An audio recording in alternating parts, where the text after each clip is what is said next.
The views expressed on the Nova Society are those of the panelists and guests and do not necessarily reflect the views or opinions of the Phoenix Research Institute or any institution which any panel member is associated. I'd like to welcome everyone to the Nova Society. I'm your host, Dr. Brooklyn Ann Weldon, and I'm here with my panel, Dr. Scott Gershwer and Dr. Mark Bound, your favorites and mine. Today we will be answering listener emails, and we have a question from Michael, who lives in Salt Lake City, Utah. And Michael asks, this past week, the leaders of China, India, and Russia met at an economic forum. And today we have a parade in China, and North Korea's Kim Jong-un and his daughter are also there, and India's Modi has left. However, to Michael's question, India, China, and Russia met for an economic forum, and they appear to be creating a powerful anti-American alliance. Are the Trump policies opening the door for our enemies to form these alliances? Could the U.S. stand up to such a powerful economic and military bloc? I'd say yes to the first one. That's a really good question. Yep, Trump's policies are definitely forcing people to move closer together, including our allies. I guess we could rephrase the question even to say, is Trump punishing India for cooperating with Russia, but not punishing Russia for being Russia? And the answer is yes. And is that going to push India into the arms of China and Russia? You bet it will. And does that negate 40 years of diplomacy trying to convince India that we are not a 19th century Britain and not interested in exploiting them for every last cent we can get out of them? Yes, that is setting us back tremendously. This is a nightmare, seeing these guys all together. I mean, first of all, the marching all together with Kim Jong-un and Lukashenko from Belarus is in there, and Putin, of course, and Xi and Modi. And the first thing that came to my mind was Naked Gun, where all these guys at the very beginning are that opening, yes, the opening, and O.J. Simpson kicks the door in or something like that and gets his foot stuck. And he rubs Gorbachev's purple wine stain off his forehead and said, "I knew it was fake." Yes. He unravels the Ayatollah. I actually never saw that. And today, before I forget, today is the day when the 50 days of a sanction that Trump had for Putin, that's over, and there's supposed to be consequences. And again, Trump is saying, "Oh, I learned something about Putin, and there's going to be whatever." And before there was. He had supposedly learned something about Putin earlier, a couple of months ago, but what he said today was Putin's either going to do something or not do something, and if he does, we're going to either be happy or not happy, and if we're not happy, we're going to have to do something about it or whatever. Great moments in diplomacy. Yeah. Boy, he's either going to do something or not do something. Yeah. I mean, you're either going to do something or not do something. Those are the two choices that anybody has. Well, when you're Trump, you have more choices than everybody else because you're bigly. So, goodness. Go ahead. Yeah, you're bigly. Yeah, and you know what? That was great catch there, Scott. Naked Gun, the beginning there. Yeah, absolutely great catch. We do get, again, I get the emails. We get a lot of from our younger listeners who cannot fathom some of the movies that we're talking about, but they say they actually go back and watch them, and they can now understand the references that we have. So, hey, we're also helping the film industry, the old film industry, a little bit. With our references to these old films. Go to your local Blockbuster, kids, and get these movies out. If you've got one, yes. this was written before the military marches today, and now North Korea was in. And I saw a picture of this forum, and it's something, Singapore something or other forum that they're having. And one of the big things that came out of it, and they outlined this, there was an ex-Canadian premier that was in the back row. And the Canadians are about losing their mind over that because they're like, what's he doing there? So we'll have to keep an eye on that for a little while because. Who was it? Oh, now you're going to ask me. I cannot. Oh, He was all the way in the back row. I'll look it up. He was already in the back row. And the Canadians are pretty much losing their mind. So to the question, opening the door for our enemies to form these alliances, once again, I would not consider China and India our enemies. There are competitors, but I think we've looked at them as enemies way too long, or China at least, way too long. And we have to look at them as they can be our competitor or they can be an opportunity for us to have somebody to collaborate with. Russia, yes, that's definitely an enemy. North Korea, definitely an enemy. But now here's the thing that I would look at this. When you have China and India, who, again, I don't consider true enemies, competitors, yes, and they're meeting up with two definite enemies, yeah, that signals a problem. That signals a problem in our diplomacy. And that really does have some concerns for me because, as Scott pointed out, now we have to prove to India that we are not the British and are going to take advantage of them. And I totally agree with that. And I don't know how you're going to do it. I mean, when you got a president that can't come up with a coherent sentence, as Scott just demonstrated, it makes it very difficult to be able to present a coherent foreign policy or a coherent position that other nations can trust. And yes, this could lead to a lot of alliances. And we had a podcast about this before. There are a lot of unlikely alliances that could come from this out of necessity. The United States was always solid and was there and was reliable. And once that world order of the United States, post-World War II order of the United States being that reliable, that Marshall Plan kind of thing, the Truman those doctrines that guided the United States past World War II that made us who and what we are today, now that those are all pretty much being abandoned, yes, it's a new world. And the rest of the world isn't just going to sit by, on its thumbs and say, well, let's see if the United States comes back to its senses. They've got to look for new opportunities and new alliances, both economically and military, through the military, that they can rely on. And unfortunately, it is going to bring some of these nations that we would rather not see together. It's going to bring them together. And to me, that is a problem. And the final part of the question is, could the U.S. stand up to such a powerful economic military bloc? Militarily, maybe. I think we still have the military edge, even against these four. Economically, I don't think so. I really don't think so. Scott has brought up numerous times, the one great commodity that the United States has is consumers. We consume. What if there's nothing to consume? What if China says, you know what? No, we're not sending anything. What if Europe says, no, we're not sending anything?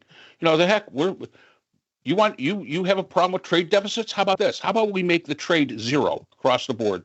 Now you have no trade deficit. Now you got nothing to cry about, except the people of the United States who basically are rabid consumers. And if you look at the starting premise that Trump had was that we were suckers for the entire Cold War, and we were suckers for the UN, and we were suckers having to pay all this money out all the time to keep Europe safe and to keep Japan and North Korea and South Korea safe, and that we were just suckers, and nobody had ever thought that we could actually get paid for this instead of having our taxpayers pay that price. And when they brought him in his first term to the Pentagon and they put him in the tank, Rex Tillerson and the general Mark Kelly, and some of the other generals, I think, were there as well. Sort of grabbed him by the lapels and said, "Look, the United States has benefited from this arrangement like nobody's business. Nobody ever has before. And you can't say that we're suckers and losers for doing this. It has made us the greatest country in the history of countries." And Trump refuses to believe that and continues to withdraw the very, very small amount of money that we spend on foreign relations in this country. And now what we see is the organization that you were discussing before. It's the Shanghai Cooperation Organization, the SCO, where the member states are all gathering. And Xi Jinping has announced 2 billion yuan. Did you say that? It's about $280 million in grants to the member states, with an additional 10 billion, which is about 1.4 billion, in loans to a Shanghai Cooperation Organization banking consortium over the next 3 years. So China is making these enormous investments because we're not making these investments, and they are going to bring allies in. And Trump is just, he is just taking a wrecking ball to the world and wondering, it seems to me, why this is going on and why he wasn't invited. And he tweeted today, "May President Xi and their wonderful people of China have a great and lasting day of celebration. Please give my warmest regards to Vladimir Putin and Kim Jong-un as you conspire against the United States of America, President Donald J. Trump," in all caps. I mean, this is just so weak. It is so pathetic. He is not invited to the cool table, and he's sitting there seething about it. And he's got to deal with all the Epstein stuff today to boot, which has got to be making him feel real great about it. And he doesn't seem to understand that he did this. I mean, if you're angry at Russia for invading Ukraine, but the only country that you're willing to actually sanction or tariff is India, not Russia, dude, you are asking for trouble, and now you got it. And I don't know, like you said, Mark, I don't know when this relationship is going to be healed. It took a long time to get this far. That's correct. Look, the one country that Trump had a gripe about as far as tariffs are concerned is India. India put a tariff of like 25% on Harley Davidson motorcycles because they decided they wanted their own motorcycle industry, and they were going to do everything that they could do to protect it. And they put similar tariffs, like big tariffs. I mean, tariffs, again, for the millionth time, are 1%, 1.6%, 2%, maybe up to 3%. They're not nothing like 15% or 10%, or forget about 25%, except in the case of India, who put these enormous tariffs on things, and we allowed them to do it. We didn't fight back because it is such an important country to balance against China.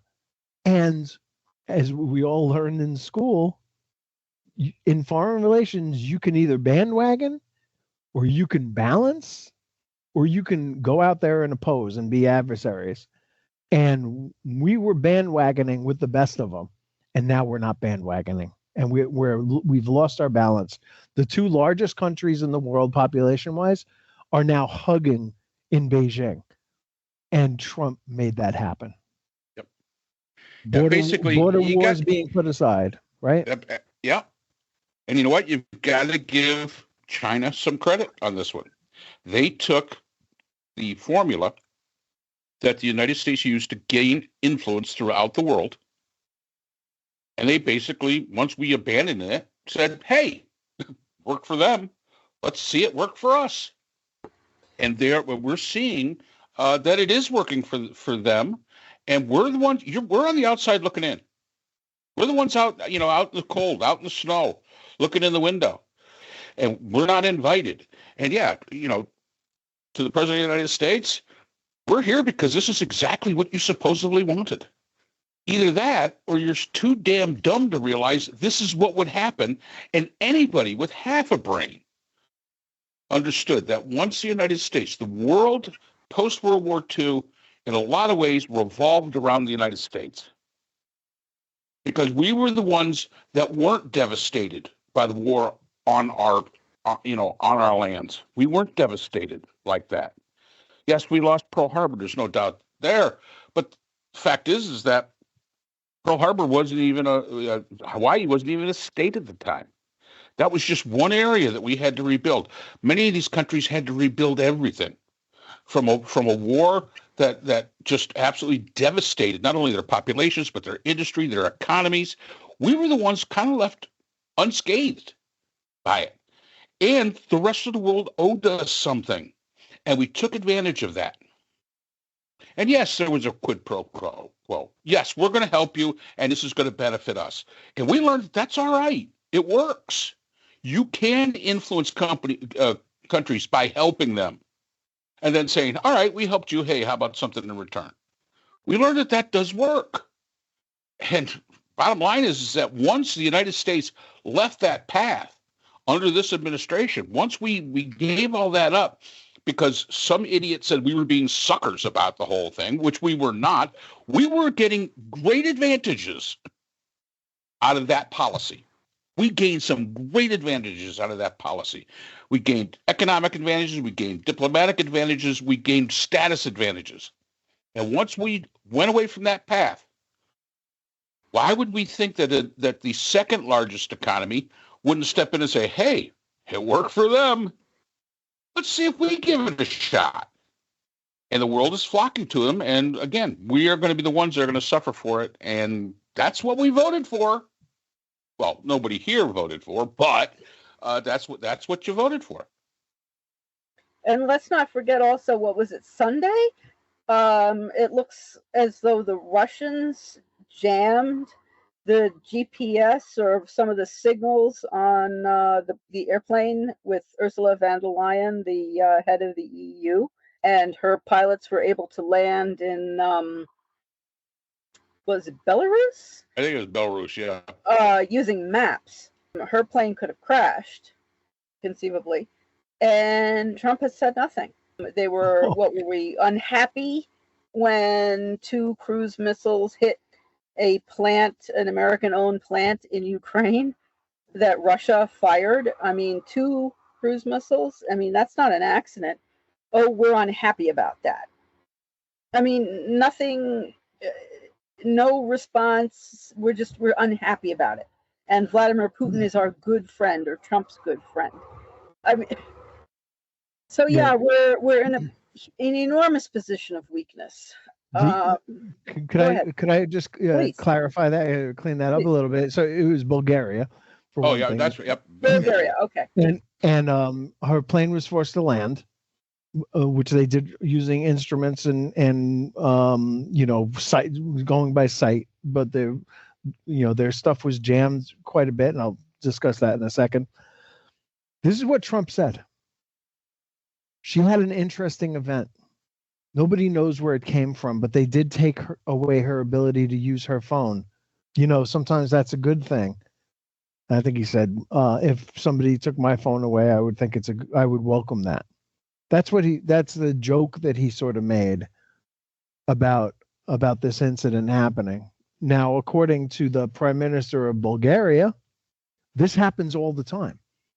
He said this is a side effect of Russia's war in Ukraine. And it happens all over Europe, where they use technology to and let me get this right, spoof or jam signals that airplanes use to fly.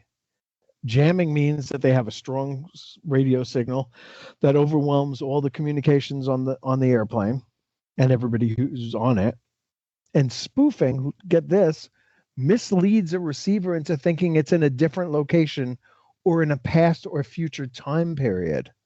So how disorienting is that for a pilot? Wow. And NATO says that they're taking it very seriously. The Secretary General Mark Rutte said, "I can assure you, we're working day and night to counter this, to prevent it, and make sure it won't happen again." The threat from Russians is increasing every day. Let's not be naive about it.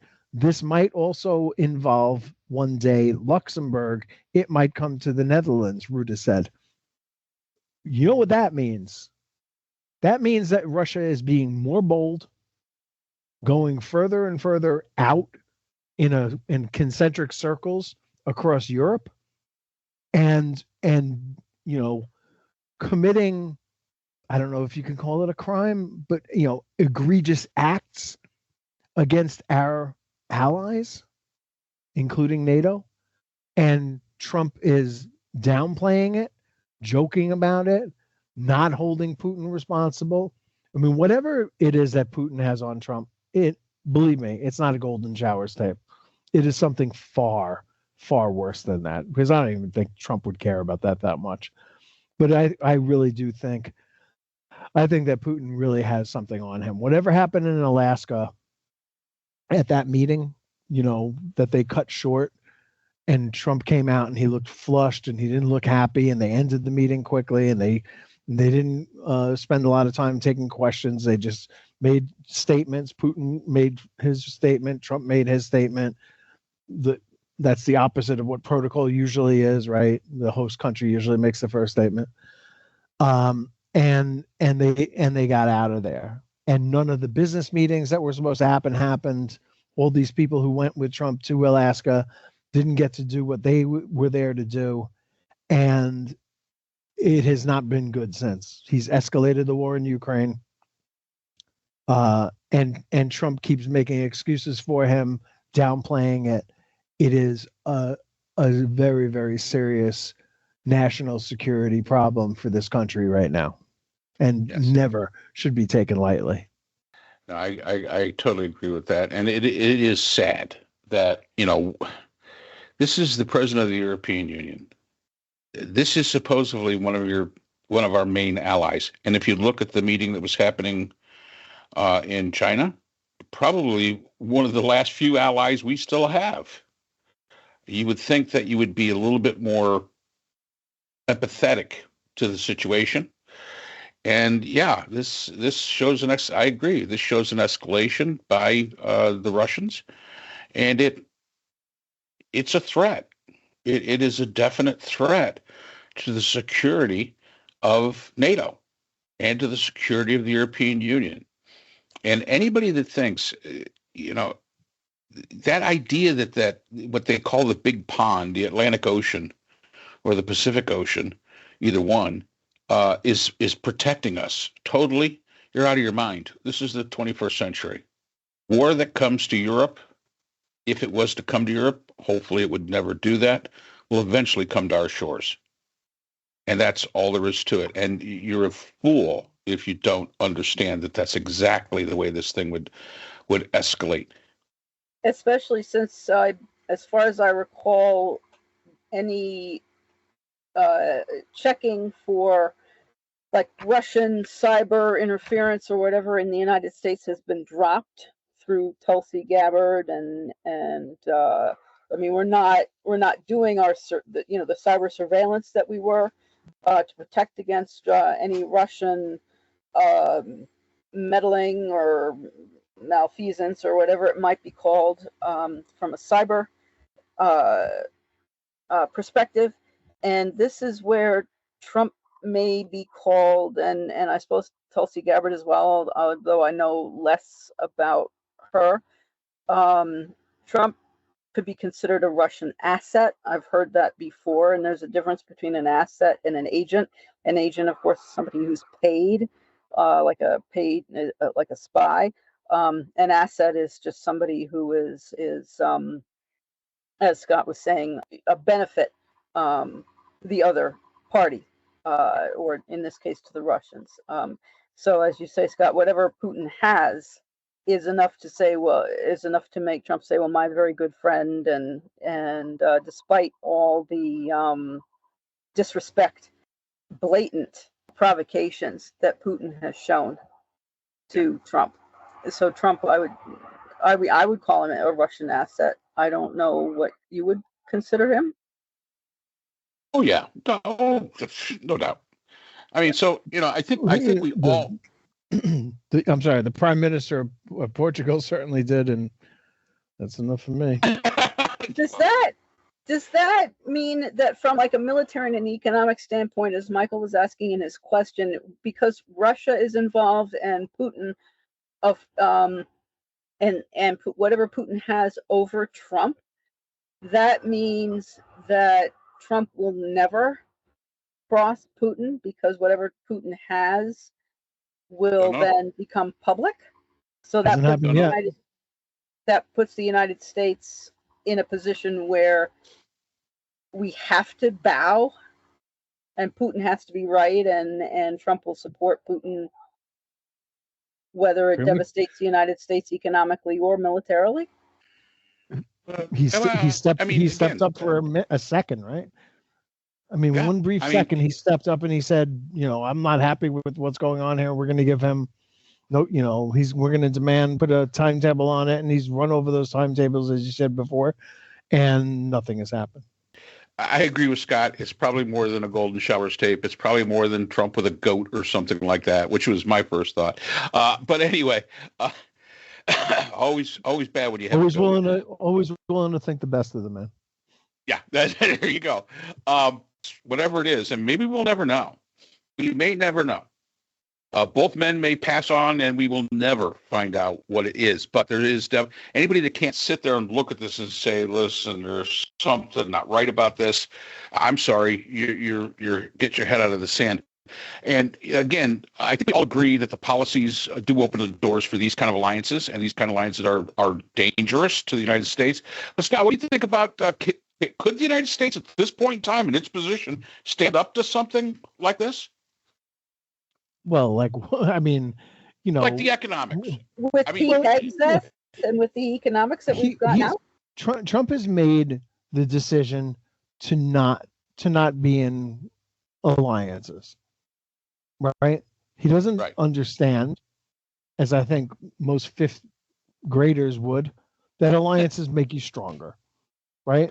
I mean, I don't know how many years you would have to go through school without realizing that knowing a big guy is not a bad thing, and having a friend who's got a little reputation is not a bad thing. And of course, we're really the big bad wolf out there, but we're alone now. And we used to be able to face other big bad wolves with the AUKUSes and the NATOs, and for a brief moment, shining moment in my opinion, TPP, and there's a whole bunch of alliances that we have painstakingly put together. I mean, Biden had the Prime Minister of Japan and the Prime Minister of South Korea at the White House shaking hands after all that South Korea had gone through with Japan, the hatred there since before World War II, before there was even a Korea.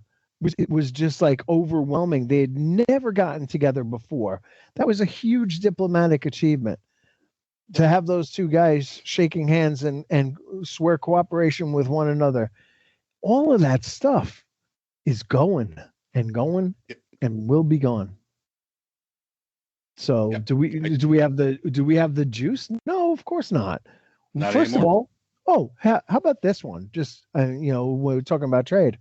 There was an analysis done of who's paying the tariffs, and it looks like right now the country that's paid the least amount of tariffs is China. And what does that tell you? They've got the clout. They've got the ability to say to people, "Hey, look, if we can't sell it to you, we'll sell it to somebody else. And if we can't buy it from you, we'll buy it from somebody else." And they've got enough people there to make that hurt. And it's hurting. And the answer to who's paying the most in tariffs is American businesses that are being expected to eat profit to keep prices as low as they possibly can. And they're all coming out now and saying, "Look, I can't do this forever. We were really hoping this tariff thing would be temporary, but we can't do it forever." And now the consumers are going to have to pay. And this is where I think he wanted us to be. And here we are. Yep. Exactly what this policy would move us toward. And we have to remember, MAGA, it isn't about making America great again. It's about making America alone. And whether we like it or not, you can call me a globalist, doesn't matter to me. But the fact is, we live in a global society today. And we have to understand the importance of those relationships with the global society. And obviously, we've abandoned that. And my hope, again, we're not even through the first year of this administration. We still have 3 more years of this. How much damage at the end of this, at the end of 3 years, another 3.5 years, how much damage is going to be done? It's going to be very hard to predict, but it doesn't look good going forward. No. We're in September, and you've got these 4 countries coming together in the East. Yeah. That's not a very good sign. That's not a good sign at all. Yep. There you go. Thank you, Michael, for your question. And I hope that we answered it. Certainly provoked a very interesting conversation. And thank you to all our listeners for spending some time with us. We do appreciate it. If you are not yet subscribed to our podcast on the platform of your choice, please do so. That does help us. Subscribing is free, and we look forward to having you join us again next time on the Nova Society.